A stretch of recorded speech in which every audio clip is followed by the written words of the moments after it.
Hello, everyone, and welcome to today's webcast. I'm Alexandra Pisatsky, financial and cybercrime reporter with the Globe and Mail, and I'm pleased to be your host and moderator today. Before we get started, I would like to acknowledge that the land on which the Globe and Mail headquarters is situated is the traditional territory of the Wendat, the Anishinaabe, the Haudenosaunee, the Métis Nation, and the Mississaugas of the Credit First Nation. We're grateful to have the opportunity to work and live on this land.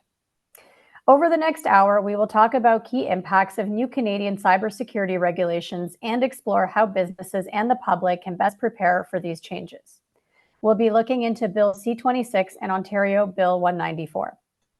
Today's event is presented with support from CIRA. We are pleased to have a representative from CIRA on our panel today, along with other speakers who are sharing their views independently. As we go along, please type your questions into the Q&A box on your screen, and we will get to as many as we can a little later on. And now it's time to introduce our panelists. First, we have Imran Ahmad, Canadian Head of Technology and Co-Head of Cybersecurity and Data Privacy at Norton Rose Fulbright, Canada. Next, we have Kin Liao, Chief Information Officer of the CAA Club Group of Companies. And last but not least, we have John Ferguson, Vice President of Cyber and DNS at CIRA. So welcome, everyone, and thanks for being here. Let's jump right in. So the first question I have is for Imran, and what I want to know is, with the prorogation of Parliament, where do we stand on the status of Bill C-26? Yeah, thanks for that question, Alexandra, and thank you to the Globe and Mail for the invitation and CIRA for being a sponsor of this panel discussion. So just for our audience members to get a bit more background as to what C-26 was, because it's died on the docket. It was a bill that was proposed by the current government, the Liberal government, back in June of 2022. And the idea was to reinforce critical systems or critical infrastructures within Canada. So if you're trying to define what's a critical infrastructure, you can go to the public safety website. They have broad categories that are listed there. So think of, for example, financial institutions, telecommunications, airport authorities, and so on. Essentially, imagine any organization, if it was ever compromised and rendered inoperable, could have a cascading effect on other entities and on society more broadly. And essentially what happened was it was slowly making its way through Parliament for the first year and a half. And over the last 3 to 4 months, actually had made significant progress, had passed all the different readings that it needed to go through. And if I was to be a betting person, I was pretty confident that was going to be coming a law relatively soon. However, like you mentioned, Parliament was prorogued. And when prorogation happens, essentially it dissolves any committees that were assessing the bill. Any bill that was being proposed before Parliament essentially dies on the paper. And if it was to be reintroduced either by this government or a new one, it would have to start essentially back from scratch. So we have been actually put in a position now where C-26 is essentially gone, and any new bill that would be proposed would have to go through the same process for it to be adopted down the road. Mm-hmm. And so what do you think that means for Canadians who rely on these types of critical organizations to not have this bill in place? So it's a great question. I mean, the reason C-26 was introduced in part was because of our American friends down south. So when we look at cybersecurity, we'll get a chance to talk about this with this panel, I'm sure, is one of the biggest risks facing organizations is what we call supply chain risk. And as we have seen over the last few weeks during this discussion around the tariffs with the Americans, our economies fundamentally are very much integrated. Financial systems are integrated, energy is integrated, our automotive sector is integrated, and so on. So when the previous President Biden, was elected back in 2020, and he was coming off post the Colonial Pipeline incident, one of the key things he wanted to ensure was that the American supply chain, which essentially includes Canada and Mexico, was as secure as it could be down the road. So as a result, C-26 was really a push in that direction for Canada to be a reliable cybersecurity partner in these critical infrastructure spaces. But to your question specifically, we are in this no man's land right now. So the bill is dead. Parliament has been prorogued. We'll come back at some point in the month of March, query when the election would happen, either in March or anywhere between March and October of 2025 when we're supposed to have it. and query whether it will be the same government or a new party that's going to be forming government down the road. Either way, the process for a future bill that would be either similar or identical to C26 is a bit unclear. So that leaves a lot of organizations in the critical infrastructure space right now wondering what should they be doing. So there's a couple of things, and I'm sure we'll talk about this in more in detail. There are industry guidelines of what you should be thinking about. So within the energy sector, financial services, and so on, which is very, very helpful, but only partial in some respects. The more helpful piece is, again, recognizing our key trading partner and geopolitical partners, the United States and Mexico, is what are the Americans doing?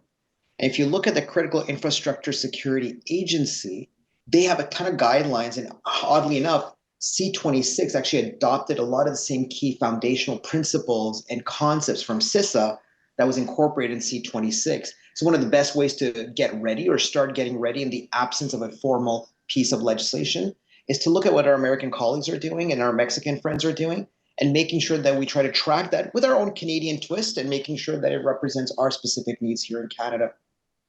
I think just to jump in a little bit, Alexander, I think one of the unfortunate things that we have here is to kind of steal a football analogy with the Super Bowl coming out. We were on the goal line with this legislation. We literally just needed final approval. And these are sort of the basics that we need to get put in place before regulation can come forward. And regulation is really when the rubber hits the road, to use another bad analogy, that's when we start getting direction on what is going to be expected of organizations. So right now, C26 could completely get restructured because we don't know what the priorities will be when Parliament resits or when elections happen. That could change priorities. So we don't know what will happen. So organizations really need to get back to focusing in on the cybersecurity basics and best practices in order to start making a movement. Like the prorogation of this Parliament does not stop the bad actors from continuing to move forward. It just paused our sort of regulatory stick, if you will, to get folks to start doing things. And it's really a wake-up call for folks to not wait for policy and regulation, to do the things that we know are necessary for basic protection. Yeah, and Alexandra, I apologize for jumping in again, but John made a really good point. It just triggered a thought. One thing I share with our clients, and having done some work in the national security space earlier in my career, I can tell you we are a G7 country. We have a ton of innovation. We're right beside one of the biggest global powers, geopolitically and militarily. We are a target, and our critical infrastructures in particular are a big target, because the groups that are trying to target our critical infrastructure are looking for a bang for your buck. And often what is always looked at, and there's a great article that came out a few years ago in the Foreign Affairs magazine, is if you're looking at it from a gang fight perspective, a lot of countries want to send a message to the Americans for a political reason or for other reasons. It is easier to attack a very close partner like Canada or Mexico, for that example, without necessarily getting a retaliation from the Americans directly, but still passing the message that they're not happy with something. So we are in the crossfire of this reality. We live in a dangerous world. And more importantly, and I'll say this not to scare our audience, but a lot of countries don't have the same military power or economic power as we do, or the Americans do, or NATO does. Cyber is a leveler for them. If they can win a kinetic war, they're looking at the cyber warfare to be a place to attack. And what better way to do that than to attack critical infrastructure? And in our case, unfortunately, this piece of legislation that was being proposed does leave a vacuum. And I couldn't agree with John more, which is we should really move deliberately nonetheless, in terms of, if there's no legislation, taking the cybersecurity risk very, very seriously. So, John, I just wanted to come back to you. I know that some folks have raised concerns or had criticisms of Bill C-26 in its sort of most recent form. And I understand that CIRA had actually made a number of recommendations. Now, given that we're essentially sort of starting the process over, perhaps there's like an opportunity to incorporate some of those ideas to maybe change what this bill ends up being, or at least some of the details. So can you tell us a bit about some of the recommendations that CIRA had made? Yeah, I certainly can. I mean, I think one of the beautiful things about being in a democracy is there's going to be difference of an opinion, right? You're never going to have 100% agreement on what you should do about anything, let alone ordering lunch or complicated matters like cybersecurity. So there's been a massive amount of phenomenal work done with C26. We often criticize for the period of time it has taken to get to the point where it was going to get approved, but that's what multi-stakeholder consensus-based work requires time. And so there are a lot of improvements that were made. Most of CIRA's recommendations were around trying to strengthen privacy controls, more transparency around how data will be used when it's collected. And CIRA.ca, we've published all sort of our recommendations, and a number of them were thoughtfully considered and incorporated, and a lot of other industry input was actually taken into the final state of that. So one of the big calls I would make here is that don't ignore these things. Things like C26 are very impactful. Bill 194 in Ontario, if you're in the Ottawa area like myself, there's other provincial jurisdiction that are going about these. The policy development here is very important for us to understand what it means, because we will have obligations when we get to the regulatory stage. You might be reporting more data on your cybersecurity. It might be that things like breach notifications, and those will have costs for implementation. They might have changes you need to make. If you develop your own product, you might have to create data and artifacts that those infrastructure providers can use if they're going to use it in their operations. So this is something that needs more airtime and thought. And of course, there's going to be criticisms, but we really need to get to that stage where it's accepted that we need cybersecurity protections, not just in the critical infrastructure, but in all of our businesses. And then we can talk meaningfully about where sort of the regulations needed to sort of drive better behavior. Mm-hmm. So I want to pass the floor over to Ken. We've obviously gotten right into it with, the bill being dead and what that means. But maybe we could just actually take a step back, and maybe for the folks in the audience who don't know this bill intricately, could you kind of walk us through what Bill C26 was supposed to do? What were some of the reporting requirements in relation to cybersecurity incidents, and ultimately how the legislation would have impacted the relationship between private sector entities and the federal regulators? Okay. Alexandra, thank you for having me on the panel, and also CIRA for sponsoring the event. And I'll just step out a little bit further as well to sort of say, I'm not sure how many people know CAA Club Group, but we are, yes, a roadside company, but we also have 3 insurance companies. So the reason I mentioned the insurance companies, CA Insurance, Echelon Insurance, and Orion Travel Medical Insurance, is because those industries are regulated. And those industries, from an insurance standpoint, do actually fall a part of the critical infrastructure, right? So we have been looking at this bill. The thing about regulation is that it's great. It enforces people to have a certain level of standards. But in terms of practice that we have, we should already be practicing a fairly good level of security program. And if organizations don't have that, they need to start moving towards that direction. I think Imran mentioned about looking up to the US as to what they have. We already do that in terms of security practices. For example, NIST is from the US, and the cybersecurity framework is from the US as well. But a lot of companies are actually adopting that.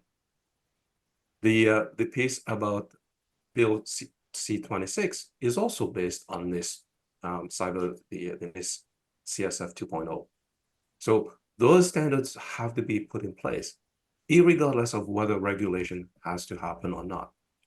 The thing that regulation provides, primarily with C26, and Imran can correct me on that because he's the lawyer more than I am. I'm just the person implementing these components, is the fact that from a reporting standpoint, we need to report them on a regular, on a timely basis. We have direction as to how we can report them. I think it's also enforcing collaboration between the public and the private sector. Things that we can talk to in the past, working with the government, they'll be able to tell us information, but then they stop because they cannot go further. Now, with that regulation piece, we will be able to actually collaborate more and exchange more information. So that's the piece that is kind of missing without the regulation. Enforcing that type of reporting, enforcing the timeliness of when the reports are supposed to be provided, and also how much information should be provided. Because one thing that we have to think of is critical infrastructure. You shouldn't be reporting every single aspect of it, because otherwise it becomes public. The more information becomes public, the easier it is for other people to breach them, right? So certain information should be shared, certain information should be protected, but shared within the confine of the trusted entity, right? And I think that's the piece that will be missing. But I want to reiterate is the fact that regulation is good, but people should not wait for regulation to actually impose certain these basic pieces about security. Everybody should start having a sound cybersecurity program in place.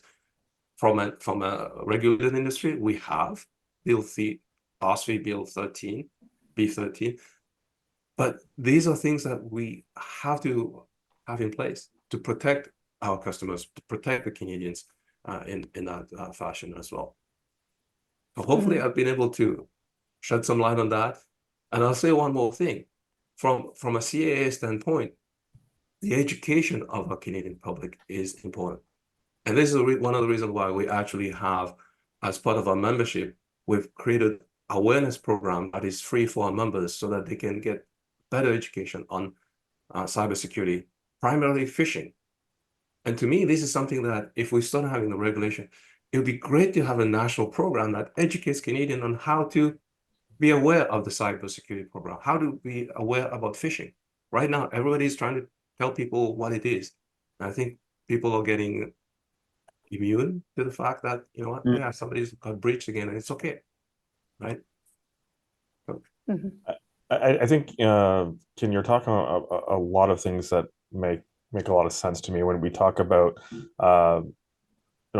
data sharing with the government being compelled by legislation. That's one way to get data sharing working in one direction, but there are tons of segment or vertical specific or non-vertical specific organizations you can work with to share threat intelligence, and that's something that every large organization, even small organizations, could consider. Things like the Canadian Cyber Threat Exchange is a prime example of something that's agnostic, and you don't have to share deep data on your operations, but sharing things that you're seeing in your environment that can be processed and analyzed with other data creates the ability to detect threats and potentially disseminate those. Detected once and defend everywhere is really the goal, and that shouldn't require us to be compelled to share data to government to achieve that type of industry collaboration. But you do have to put energy into it. And on the training aspect, I wanted to just sort of highlight, we do a cybersecurity survey annually here at CIRA, have been for quite a long time. About 500 public sector and private sector organizations responded to it this year. And to your point about training, 98% of those organizations that were surveyed actually said they have some form of cyber training. The key element for me is we kind of been looking at that from a bit of a compliance perspective. And I think coming from the insurance world a little bit, you may understand that more than most, that quite often folks are looking at these types of tools or training right now as compliance measurement, not behavior modification. And I think we really need to shift our thinking about cybersecurity and cyber education from here's a checkbox to make sure that everyone has taken this year's version of the phishing simulation tutorial to, are we actually resulting in less clicks? Are people actually changing their behavior? And that's generally moving from a one-time, program of just looking at this point in time training to a sustained learning experience where you're educating people over time and testing those skills like we would if we were in school. And I agree with you that these tools are key and important, but I think we got to go out and look for those opportunities to actually exercise them in the field without waiting to be told that I have to do it or else my my license is going to be revoked, or I can't access a certain procurement program with another body. Yeah, I agree with you. On the training piece, what I was referring to as well is that, yes, you're regulated towards your own employees, but about educating the Canadian public about information, that's the piece that we need to do more as well, because they are vulnerable. Our employees, it's great. 90% of the people are being given the training. It's great. But how about the general public that are not part of an organization that provides training? Like those are the things that we need to have. And we need to educate people on cybersecurity. So I Alexandra, sorry go if I ahead. could, sorry to interrupt. It's such a great conversation. I think we're all in violent agreement, but different perspectives. What I really liked in both what John and Kin said was the training part. But one thing I share with our clients all the time, and Kin, feel free to chime in if you have a view on this.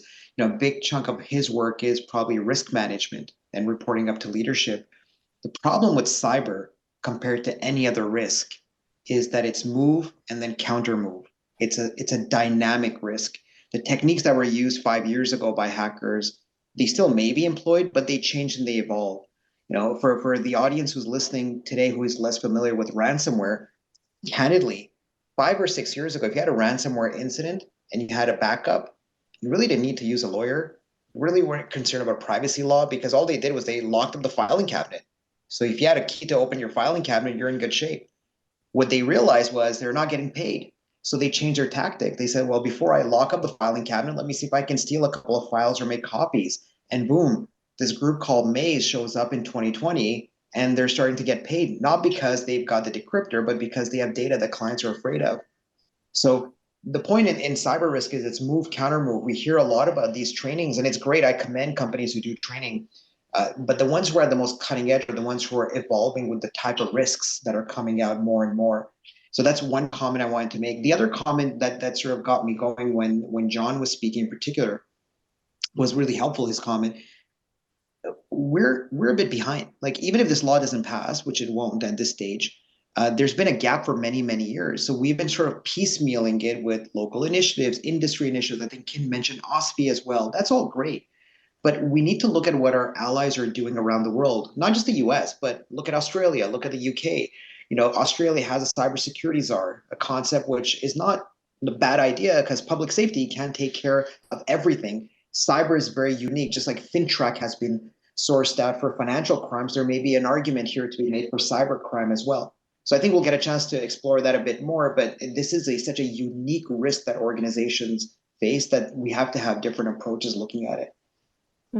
Well, and I wanted to ask about how far behind are we? Because I understand that the legislation in Australia, it passed very quickly. And so obviously risks sometimes when you have legislation passing very quickly, but it also shows that if you really prioritize an issue, you can get it done. And so how far behind are we? And what do you all think about what we're seeing in terms of news out of the US, the sort of pressure that we're seeing the US president put on allies in terms of fentanyl and border security? Should we expect to have that kind of pressure on us from a cybercrime and cybersecurity perspective as well? I can jump us off here. I mean, I think there's a lot of different measures when you try to put a soundbite together that says we're behind or we're ahead. That's always a dangerous proposition. We've done a lot of great things, and our folks at the Canadian Center for Cybersecurity and other groups within Canada that are tasked with defending our infrastructure are in many circles regarded amongst the best in the world at what they do. So the fact that some of our legislation isn't moving as quickly as other jurisdictions can be a challenge, but it also can be an opportunity for us, right?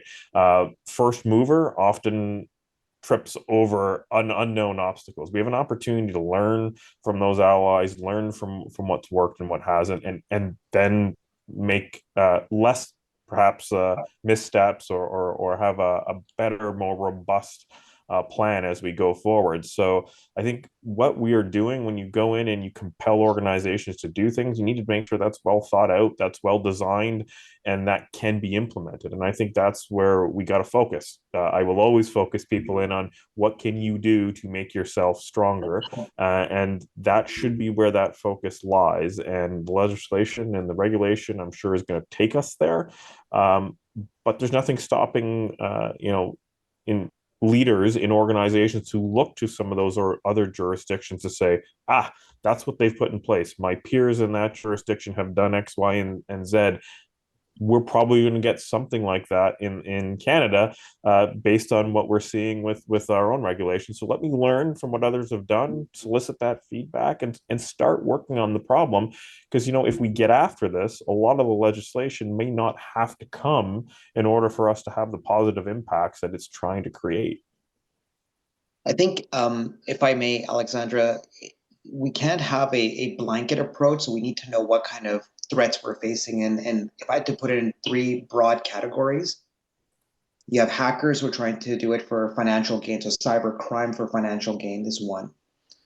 Second, it's mostly state-sponsored attacks. So they're there to really hurt us or basically say to us that we can access your systems. That's more national security.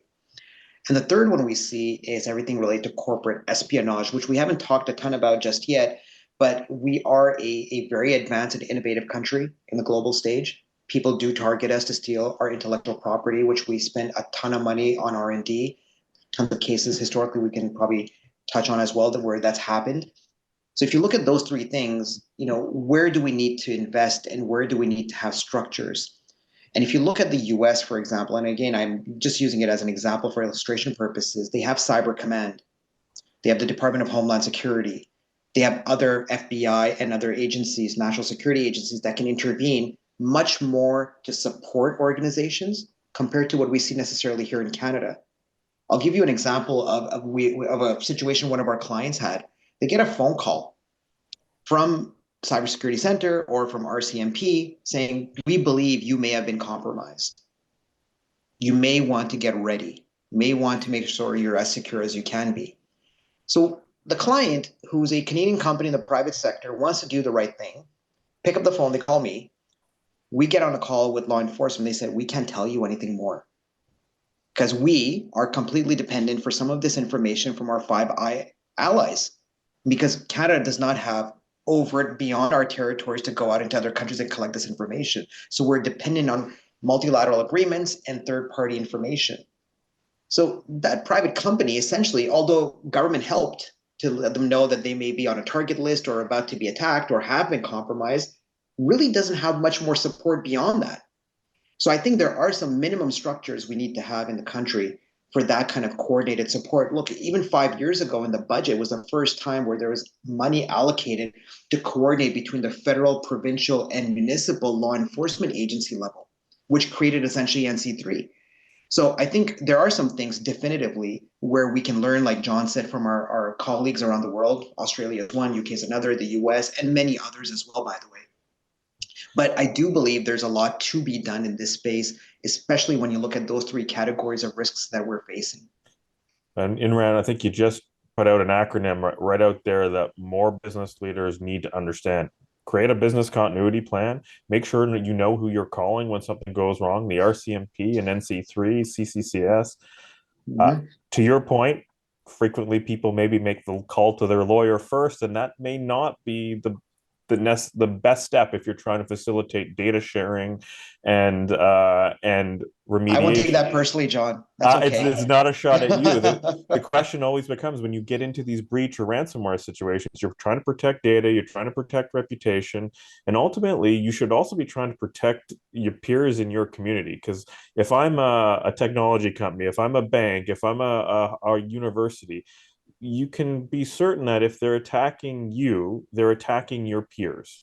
And so if if the goal is to try to defend as much as we can, we need to create these situations where we don't close the doors and shut down the information sharing, to a point you made earlier.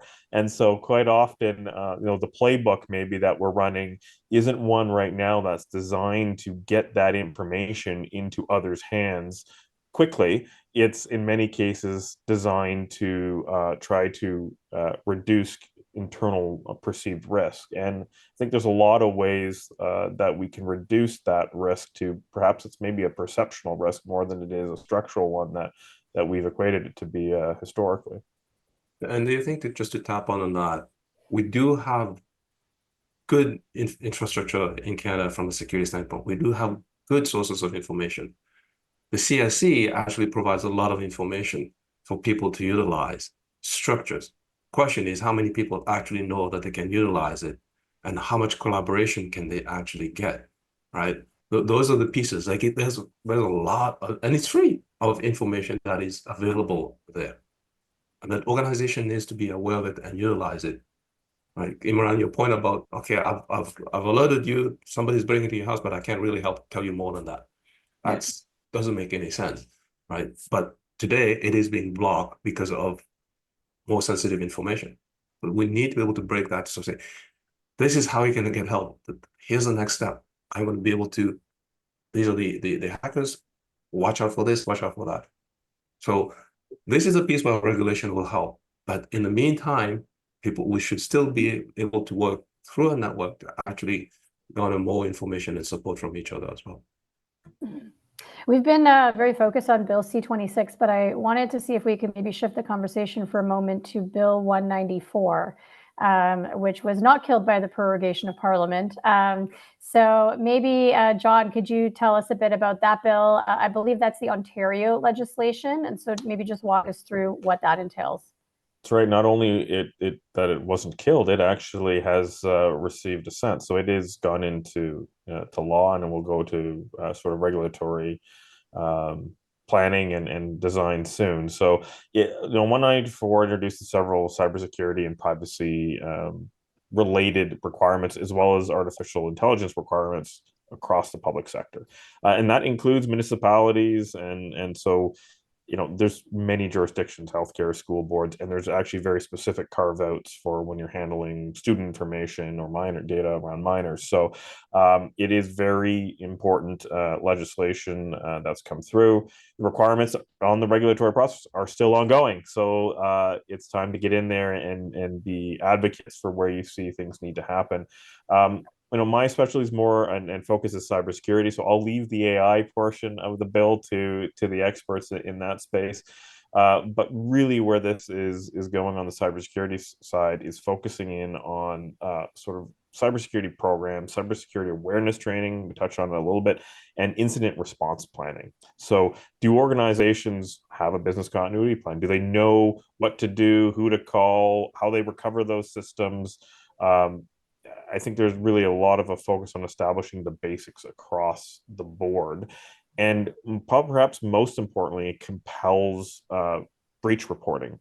So as I kind of poked a little bit at Imran there earlier, quite often organizations do not report these incidents when they occur. And that often puts law enforcement or threat hunters at a disadvantage, because they don't know really the level of proliferation of an issue or some being able to connect the dots as easily. So compelling people to report and in a window is something we've seen in other jurisdictions already come into effect and help improve it. I think it also does an important thing of destigmatizing the reporting of this information, the sharing of this data. If everybody has to do it, then I don't have to justify why I'm sharing information myself.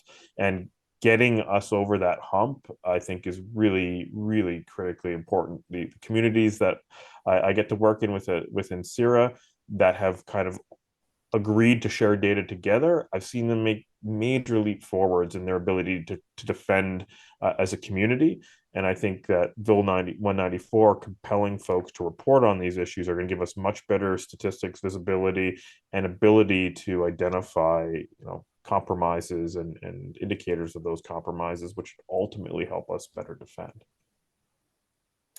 And are there any challenges that you think entities might encounter while they're trying to implement this regulation? I can start us off. Certainly, a lot of it is going to be, do you have the infrastructure and the expertise? Like Kin mentioned NIST, in the cybersecurity world, and anyone who's playing that world will know what that acronym is. But there are hundreds, if not thousands, of pages when you start unpacking NIST compliance at its maximum level, right? So having an understanding of the legislation, of the requirements, of what's important is not it's not necessarily the most digestible material. So I think for a lot of this is trying to follow through with the regulations when they come, to be clear about what how it impacts your business. So starting with the basics on business continuity planning, on things that you should be doing anyway as an entity, and then scaling them up, I think is the best path to recommend to folks now. Get started now, so as the regulations come, you can be sort of adapting to those and adding on to a core program, as opposed to sort of starting from scratch. Mm-hmm. And I know, John, you mentioned that you're not really the sort of AI expert in the room, but I wonder if maybe Imran could weigh in on the sort of AI side of the equation here. Look, for our audience members, AI is obviously a hot topic, has been for a while, and I often tell the story. AI seems to have gone through 3 different phases. Phase 1 was after ChatGPT was released, and there was uber excitement that this is going to change things in a big way. Phase 2, you may recall, this was in the spring of 2023. Couple of pioneers and researchers in the area of AI came out and said, just put a moratorium for 6 months. This is moving too quickly, which really spooked a lot of people, as if Skynet was going to take over the world or something like that. And that prompted, around the world, Canada included, a lot of movement in the AI regulatory, or at least guidance space. So you saw frameworks being promoted, NIST being one. They also have an AI framework in terms of how you're building your governance piece. There's ISO certifications, but also there was the European Union's AI Act, Artificial Intelligence Act. There's Canada, which we haven't talked a ton about, but C27, which was introduced at the same time as C26. Both are dead, as we mentioned. So there was a lot of that going on. 194 is interesting because they adopted a dual track in a single bill approach. So you have the cybersecurity piece that John has talked about, and then the AI component that goes along with it. I think it's a step in the right direction. But again, the challenge we have in Canada is we are a federation. So there's federal and provincial jurisdiction, there's private and public sector. In this case, the focus is really public sector Ontario. So that's great for municipalities, universities, hospitals, and the like. But the bigger question is for private sector and others, how are we going to be approaching it? And as John correctly mentioned, the devil's going to be in the detail, and the regulations have not been released. My hope is whatever regulation does get released and guidance documents that come along with it are sufficiently evergreen to adapt, and also not so onerous that we stifle innovation, that people are not investing in that area and don't see Canada as a great place to be able to sell and develop AI tools. But I think, candidly, in the absence of C27, there had to be some action in the space, and I'm glad Ontario has moved in that direction. Wonderful. So we are going to take some audience questions in a moment. Before we do that, I just had a housekeeping note here, which is to ask all of you to take a moment to check your inbox, because we'll be sending out a survey regarding the discussion, and we would greatly appreciate it if you could take a minute to complete it. So we do have a bunch of audience questions, so I'm going to dive into those because I want to make sure that as many of you as possible can get your questions answered. And so the first one that I have here, and any of the panelists, please feel free to jump in on this, is what are the criteria that should be used to decide when an incident needs to be reported outside of an entity and when it needs to be reported to the public? Well, I'll kick it off, because one of the things I do is act as a breach coach for clients, and it's a good question. Many clients do have an incident response plan. So we commonly call it a CIRP, Cyber Incident Response Plan. The area they typically struggle the most on is when do we escalate this to a certain level? Meaning, when do we break glass and say it's a real event that we need to manage, as opposed to just being a run-of-the-mill, let's say, help desk related issue that we can flag. That's where some of the time may be lost in terms of response, and it's always a question of how quickly we can respond. But in terms of sharing with third parties, I think there's different levels of it. Again, one, there's legal requirements. We can talk about this as well, but it's privacy specific. So we have privacy legislation in Canada, provincially and federally, that are quite clear, where there's what we call a real risk of significant harm. So it has to be real and significant, not just a hypothetical. And there's evidence to show that there's been a breach of it. Then at that point, you got to notify. You got to notify people. You got to notify the regulator where appropriate, and you got to move with a lot of deliberate effort. So it has to be quick. There's no prescribed timeline, but as soon as practically possible. In terms of law enforcement, this is my view, and I encourage clients to do it, but ultimately it's a client's decision, is to report this to law enforcement, the Canadian Cybersecurity Center, and any other agencies that may be relevantly impacted. So Kin mentioned OSFI. There's a requirement to report to OSFI if you have an event under B13, and there are other guidelines. You have to report it to the TRD, the Technology Risk Division. Same thing if you're a credit union, you may have to obligate to be notifying FISRA, our financial services regulator here provincially, and a variety of others that may kick in as well. So I think you have to be very deliberate. But one thing I will say, I found very few clients ever get in trouble for over notifying or for giving courtesy heads up. Actually, when they do that, I find most regulators, most law enforcement, most clients and customers who are impacted. Always there's an exception to the rule, but generally very understanding and happy that you move quickly. It is the clients who do not want to notify, who wait too long, who are unsure when to do it, they don't, or they discover a contract, they go, oh gosh, I didn't know I had this contract obligation to notify a business partner, and they do it much later, where the partner then says, why did it take you this long? So the front end planning piece is uber critical. And I'll just share maybe one quick story if it's helpful for the audience. I teach a course at the University of Toronto at the Faculty of Law on cybersecurity. The first class, I asked students to look up 2, maybe 3 of the worst managed breaches in their opinion, anywhere in the world. And if anybody Googles cyber breaches, you'll find thousands of them at any given time.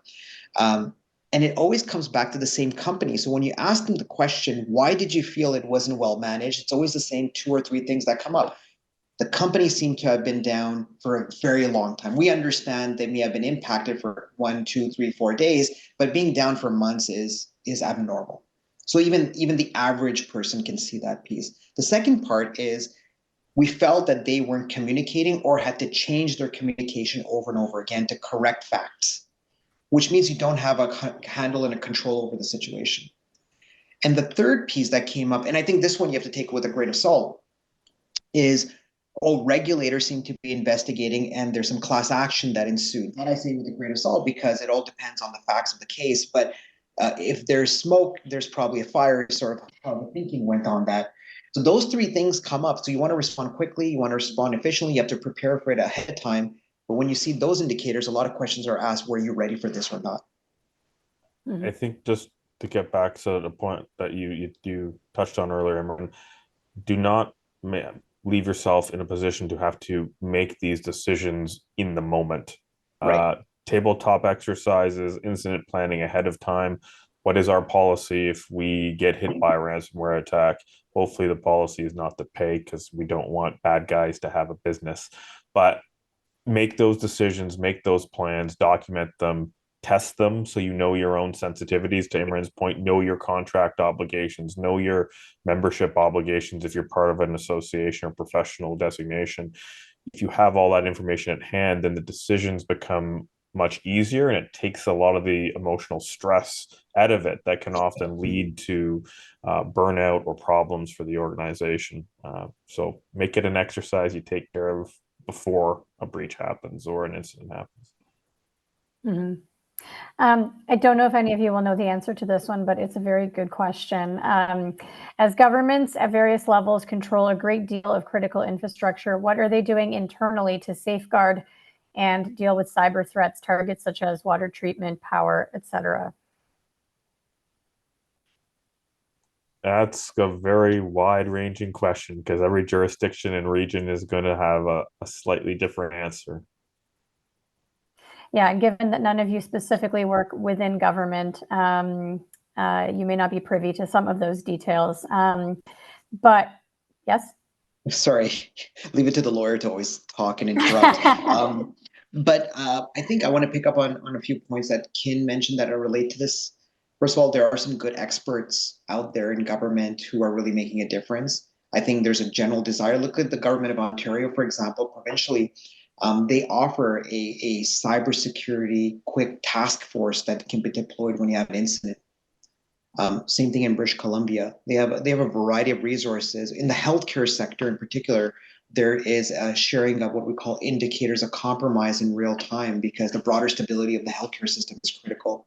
So I think there is good expertise. I mean, I've been quite impressed with the level of knowledge. We mentioned TRD at OSFI earlier. They're super sharp.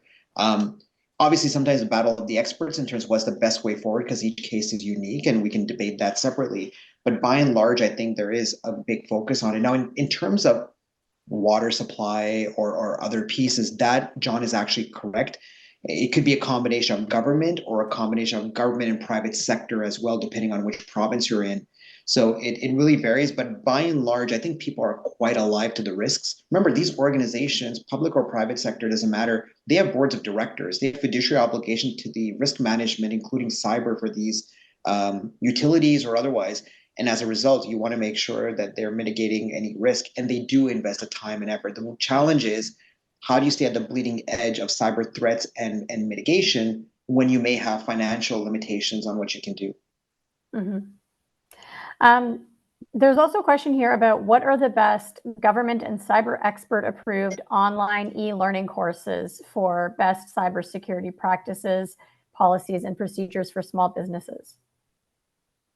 I can take this one. Since I was talking about education, I keep going back that we do have a bunch of resources. I'm not from the Canadian government, but there is a lot of information that's available. For example, the Canadian Center for Cybersecurity Learning Hub. So a lot of sources of information you guys can actually go in there to find security information. Going back to the first question about when we should inform people as well. I mean, the CSF 2.0, the cybersecurity framework, to start with the word of governance, the governance. The governance component is really, let's make sure that when you have an incident, this is when you need to report. So put your criteria in there. I think John mentioned that as well. Do not wait for the last minute and says, oh, now what the heck are we going to do? Really need to make sure that all that stuff is documented when you still have your right state of mind, your head over your shoulders, as opposed to being cut off during an incident. Is really just have that hashed out. Now, some large organization probably have a lot of people. Small organization have less people, but you should still put that into writing. It's just like, these are the things that we need to do. Let's make sure that we know what they are, right? Because it varies across size of organizations. But there are lots of material that the Canadian government has that's available for free that people can use. I would just mention one, which is the Canadian Center for Cybersecurity. I don't know if John or Imran wants to add to that. You did a great job, Kim. Well, here's a related question maybe for one of you, which asks, what is the best cybersecurity strategy for a small business that can't afford the best option? There are lots of great resources. I will take the prompt to plug something like the CIRA's Canadian Shield, which is free for home use. But lots of very small businesses will use that service as well. It's an example of a low friction, something you install on your network and it blocks malware and botnets and those types of things. You can install it on your phone and do the same thing. Ken's already mentioned CCCS, Get Cyber Safe programs. There's a lot of resources from the major banks for clients as well these days.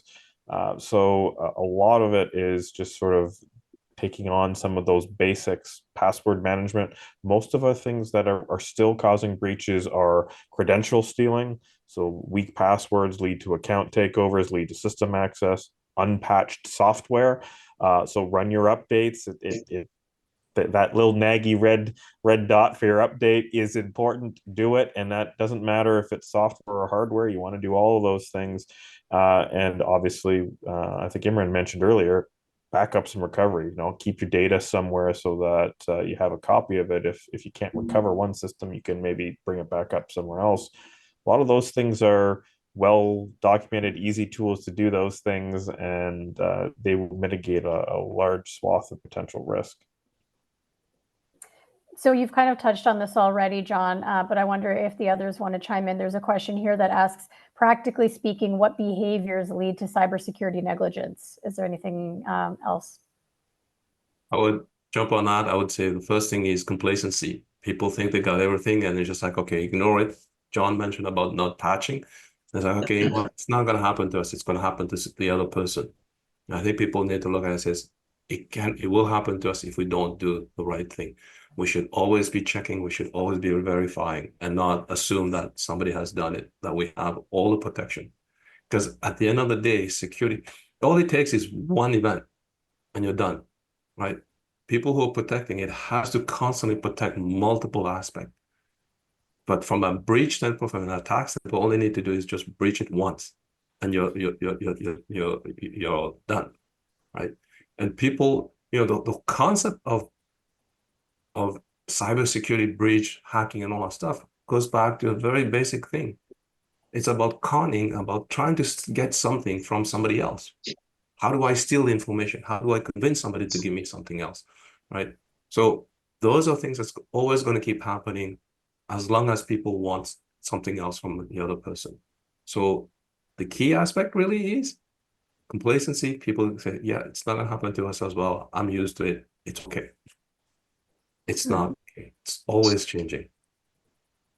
Yeah, just to build on what Kin mentioned, and it's hard. Like, cyber is hard. It's not an easy slam dunk. When you go to the board or you go to leadership, you're not asking a one and done budget. It's a constant budget. And what I liked in what Kin said was he's constantly checking. So it's not like you can do this on January 1st and then your mind is at rest until next year. You're constantly looking at it because, like I said, the threats are evolving.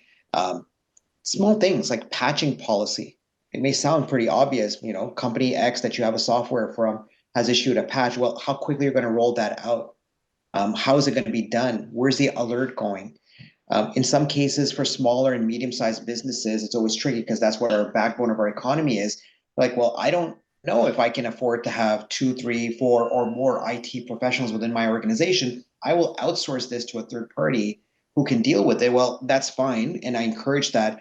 But you want to clearly understand what they're going to be doing for you. You want to be able to outline your expectations in terms of security, and then candidly, although it may not be something you feel comfortable doing because you're not maybe technical, is have a checkpoint either quarterly or otherwise to see how are we doing?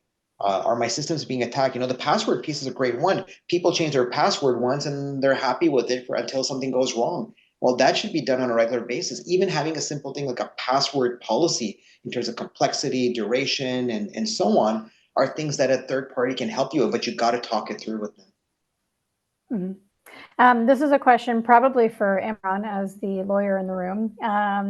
And it is, what does the absence of specific legislation mean when it comes to the ability to sue for compliance failures and data/privacy breaches?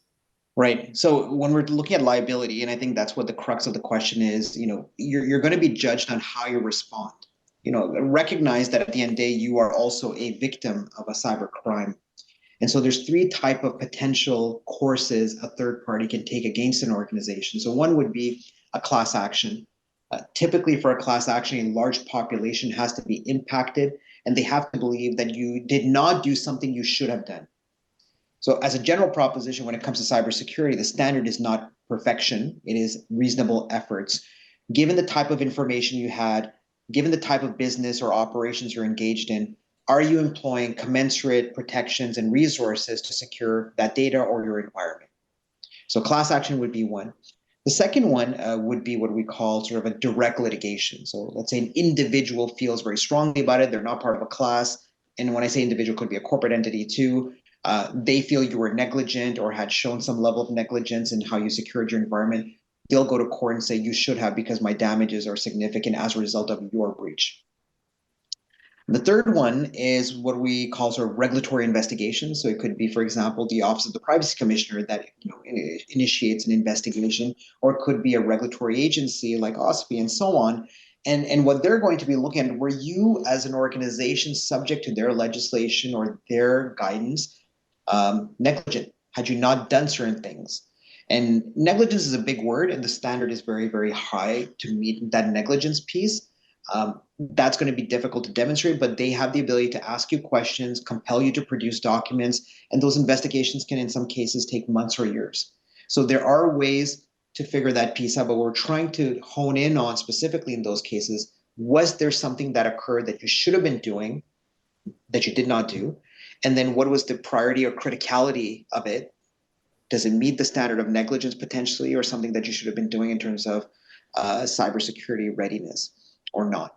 The one thing I will say, being at the bleeding edge of the best technology and spending the most money, although it could be a slightly mitigating argument, it's not the only thing. You have a ton of companies that have a tremendous budget in cybersecurity, but they missed the basics. They didn't do the password changes or didn't do the human training that we talked about earlier.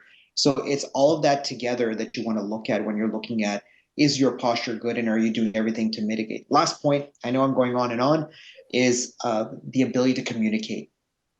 Let's say worst case scenario, something has happened, your organization has been breached, and as a result, maybe impacting other individuals or organizations.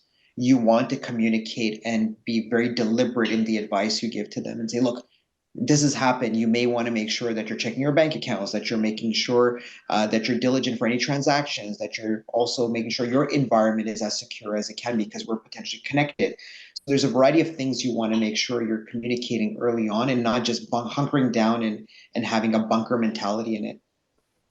Mm-hmm. Perfect. We have time just maybe for one more question before we wrap it up. So unfortunately, we won't get to all of the questions, but this is an excellent one. And so if any of you would like to take a stab at it, or each of you, that would be great.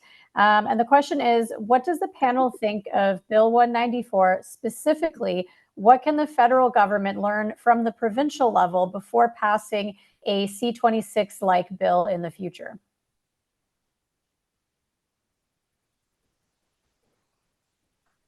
The lawyer want to speak?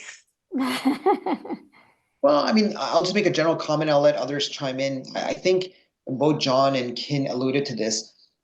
There's no international standard that we should be copying, but we should inspire ourselves. And if that also means looking at provincial standards and provincial initiatives, I think that makes total sense. We are, like I mentioned earlier, a federation. Anything that crosses borders typically is federal jurisdiction. Anything within the borders of a province relates to the province. And I'm grossly simplifying. So I'm sure there'll be constitutional lawyers who are going to disagree slightly with what I'm saying. But there has to be a level of cooperation. So imagine you're an energy generating company in a given province. You may be operating just within the province for whatever reason, but you still want to be aligned with what the federal standards are and vice versa. So you want to have that collaboration and learn from the best practices, not just locally, but globally as well. I would say from what they can learn is really about the reporting aspect, the administrative piece, because the security component is exactly the same. A slight variation maybe, but it's pretty much the same, whether it's from the federal, from the provincial piece, or whether it's from, because it's based on the same standard, NIST CSF 2.0. So how it gets administered, maybe they'll be able to learn from it as from a province standpoint. The other aspect is Bill 194 is primarily for the public sector. So we'll see. I think if they should be able to learn from it. I just don't know how much they will. So that's the reason why I was asking the lawyer to talk. I think there's some element of trying to create a baseline standard that you're hopeful can be achieved, right? There's going to be variations and differing levels of investment, but ideally we get some of the federal legislation that's going to create some standards, if you will, for what the baseline needs to be, and that doesn't necessarily always have to be from legislative action. It can be standards and requirements for people to meet. And I think even some of the questions we've seen today in the Q&A have been, what should I be doing? And so good, strong standards in those areas can help people benchmark without necessarily even having to have the legislation in place to do it. And so there may be opportunity to learn from what's being put in place provincially and try to create a baseline standard across the country, I would hope. Mm-hmm. Perfect. I'm afraid that's all we have time for today, but on behalf of the Globe and Mail, I would like to thank Imran, Ken, and John for being here today. A special thank you also to our sponsor, CIRA, for making today's event possible. And of course, a big thank you to everyone in the audience who tuned in. We'll display a QR code on the screen that will allow you to complete our survey, and we will send a link to the recorded webcast to all registered participants within the next 2 weeks. Thanks, everyone, and have a great rest of the day.